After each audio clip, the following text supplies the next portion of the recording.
कबूतर, सबसे पहले आपसे शुरुआत करते हुए ये जो अलग अलग तस्वीरें सामने आ रही हैं, चाहे वो अर्पिन की हो, सुमी की हो, मिकोलेव की हो, जाटोमोर की हो या फिर खार्किव की हो, ये तस्वीरें बहुत ज्यादा परेशान करती हैं। ये तस्वीरें बताती हैं कि वर्तमान में यूक्रेन किस स्थिति में है। और यहाँ पर बहुत बड़ा बयान जेलेंस्की का सामने आया है। उन्होंने कहा है कि अगर दुनिया ऐसे ही दूर खड़ी रही तो हम सब हार जाएंगे।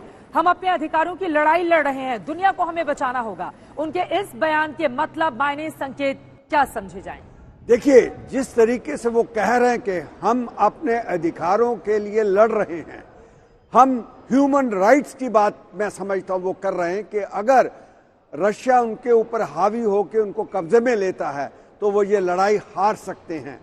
और साथ में जिस तरीके से मैं देख रहा हूं कि हमारे देश के प्रधानमंत्री ने इस सलाह दी है कि दोनों बैठकर डायरेक्ट बात करें, बिल्कुल मैं समझता हूं कि इसके साथ हमारे देश का, हमारे प्राइम मिनिस्टर का कद जो है इंटरनेशनली बहुत बढ़ता है और हमारी भूमिका इस लड़ाई के अंदर बहुत बैलेंस बनाए रखा है। हिंदुस्तान ने दोनों के बीच बैलेंस बनाकर रखा है। मैं आपके पास लौटूंगी, ज़ेड में फौरन आपके पास आ रही हूं, लेकिन राजेश पवार इस वक्त कीव से मेरे सहयोगी सीधे लाइव जुड़ चुके हैं। उनका रुख करते हुए, राजेश, मौजूदा स्थिति क्या है और यूक्रेन के प्रेसिडेंट की ओर से यह बयान दिया जाना कि दुनिया में खतरे की स्थिति बनी हुई है। उन्होंने कहा है कि दुनिया अगर ऐसे ही दूर रही तो हम सब हार जाएंगे, हमें अपने अधिकारों की लड़ाई लड़नी होगी। यूक्रेन के राष्ट्रपति जब इस तरह का बयान देते हैं तो फिर इसके मतलब क्या समझे जाएं? राजेश, देखिए, मेरा मानना है कि जो प्रेसिडेंट जेलेंस्की का ये बयान है, ये एक बहुत हतोत्साहित आदमी का बयान है। वो काफी डिस्करेज हुए पड़े हैं क्योंकि वो काफी लंबे अरसे से रिक्वेस्ट कर रहे हैं बाहर की दुनिया से मदद के लिए। पहले उन्होंने मदद मांगी कि बाहर के लोग आए और फॉरेन फाइटर्स आए और यूक्रेन के अंदर आके लड़े।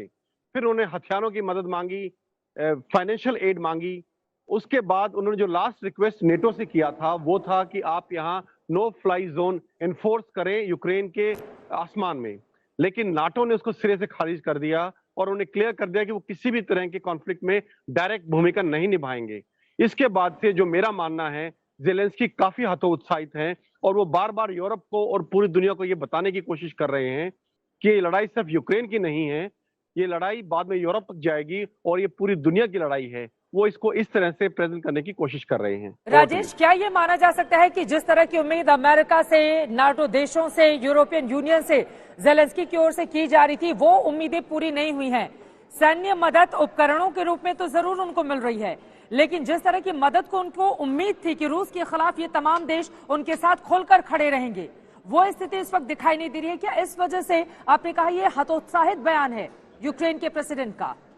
जी बिल्कुल। देखिए, अभी जो यूक्रेन की एक बड़ी डिमांड थी कि उसको एयरक्राफ्ट दिए जाएं, खासकर जो सोवियत मेड के हैं। तो पीछे एक खबर भी आई थी कि पोलैंड जो है कुछ मिग 29 विमान यूक्रेन को देगा, लेकिन बाद में पोलैंड ने उसका खंडन कर दिया, तो उसको अब जहाज भी नहीं मिल रहे हैं। तो ये अपने आप में एक बहुत बड़ा उनके लिए सेटबैक है कि उन्होंने जो चीज डिमांड की, जो मेन इक्विपमेंट डिमांड किया था, मिलिट्री एयरक्राफ्ट, वो उनको नहीं मिल रहे हैं। तो मुझे लगता है कहीं ना कहीं यूक्रेन को यह लग रहा है या प्रेसिडेंट जेलेंस्की को यह लग रहा है कि उनके अलाइज उनको अकेला छोड़ दिया है रूस से लड़ने के लिए, और जितने सपोर्ट की उनको उम्मीद थी उनसे वो उन्हें नहीं मिला है और कहीं ना कहीं वो अकेला फील कर रहे हैं इस वक्त। और यही कारण है, मैं देखता हूं कि इसी तरह का प्रेशर जो है आगे चलकर उनको बातचीत के लिए भी बाध्य करेगा और इसी के बाद कुछ मध्य रास्ता निकले।